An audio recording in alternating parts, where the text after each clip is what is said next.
So I've just finished watching The Reckoning on BBC. Watched all 4 episodes on iPlayer, and it's about the paedophile Jimmy Savile. I'm going to talk about this in 2 ways. I'm going to talk about the actual drama and other reasons why I have a problem with this. This has been knocking around for quite a long time. It was made in 2021. It was supposed to be released in 2022. They pushed it forward to 2024, and lo and behold, in October 2023, here it is on the BBC. Stars Steve Coogan, and first of all, I'm going to cover Coogan's performance. It is uncanny. He's got a slight prosthetic on his chin. The voice is absolutely nailed on for Savile, and in certain scenes you can't tell if it's Savile or Coogan.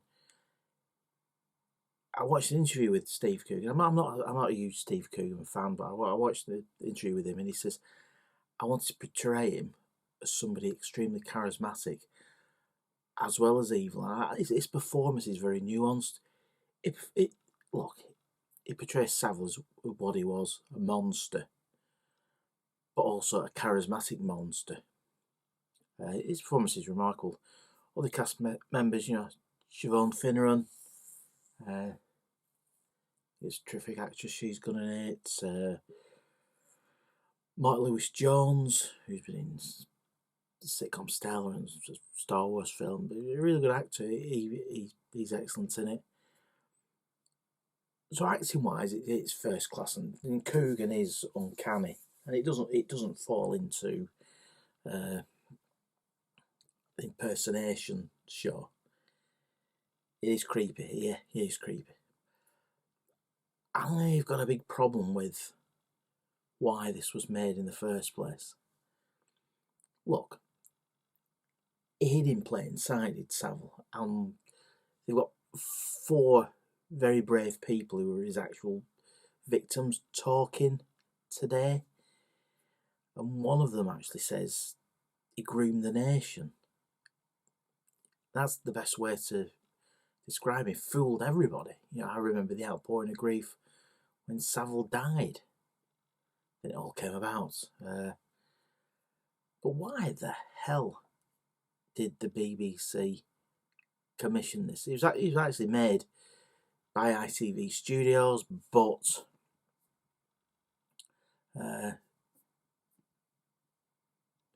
it's been on the BBC. When the BBC facilitated most of his crimes.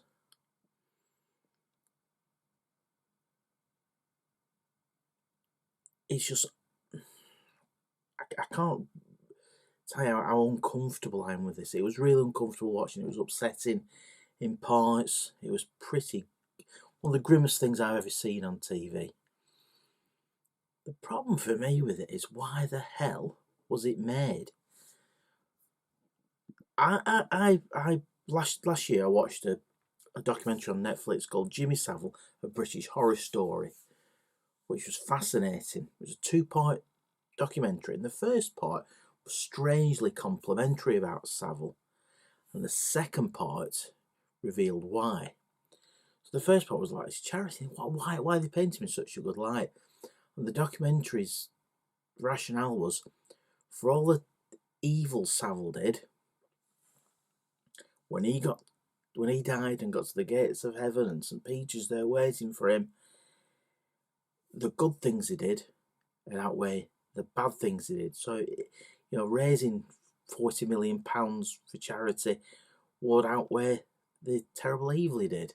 Well, I hope he got to the gates of heaven and they went, sorry, you're going down there, and I hope he's rotting in hell, to be honest. So we there's been lots of documentaries, but this 4-part series, it blames one person at the BBC Bill Cotton, and it kind of blames the Catholic Church. It blames Margaret Thatcher, and it blames the N. It kind of implicates the NHS in facilitating his crimes, and it kind of just institutionally, it just kind of just brushes over the BBC's bloody failings, and I felt really uncomfortable about it. The actress that plays Margaret Thatcher nails it. She really nails the voice, but it was kind of it was really strange and really out of context, and it was really it sensationalised the fact that the Prime Minister was friendly with a paedophile. Most people, didn't know what he was up to. The nation didn't know what he was up to. He groomed the nation, as this chap on the drama said.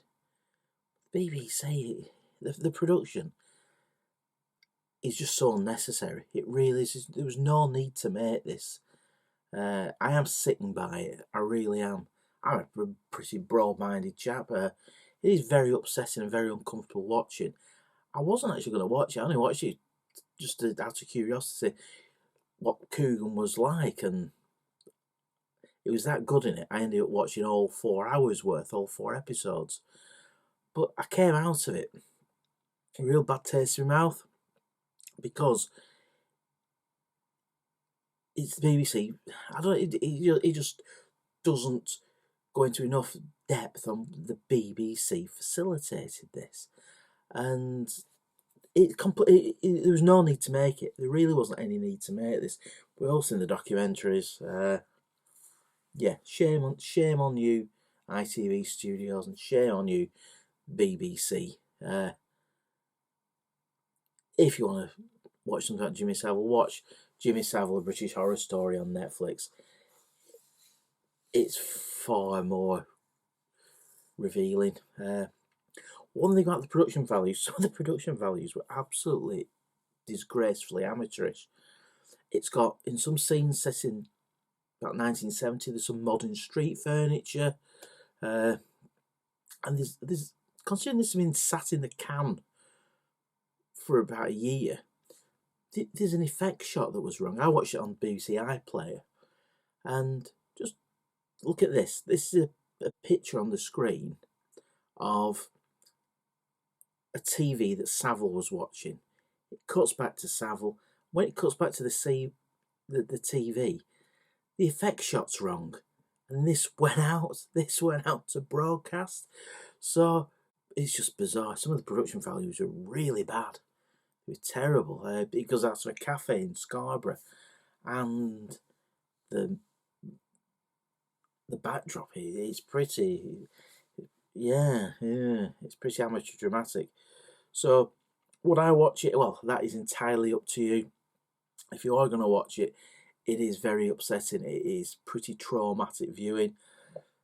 It doesn't pull any punches about how evil Savile was, but it's just strange how it seems to blame all these people for facilitating his evil crimes, but kind of just horns in upon one person at the BBC rather than the institution that is the BBC.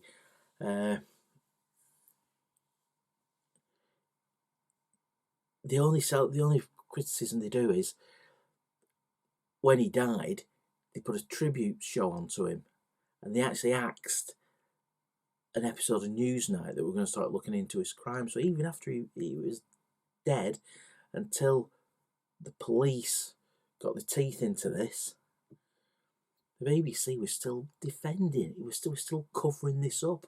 It's shameful. It's shameful. Anybody who knows me, I have no time for the BBC, and this just shows another reason how tone deaf they are, and how not fit for purpose the whole rotten organisation is. So there you go. That's my take on The Reckoning in a nutshell. Steve Coogan is a tour de force, giving such an evil performance, but it's just so strange why this was made. There's really no need to retell the story from Savile's perspective. Does it glorify him? No, it makes him out to be thoroughly evil. It makes him out to be thoroughly skeeving and deviant as well, which obviously he was. But it's just an odd one. This. Will I watch it again? No, I'll never watch it again. It was pretty one of the most unpleasant things I've seen on British TV. So there you go. If you want to watch it, you have been warned. Thanks for watching. There's my thoughts on 2023's drama, The Reckoning.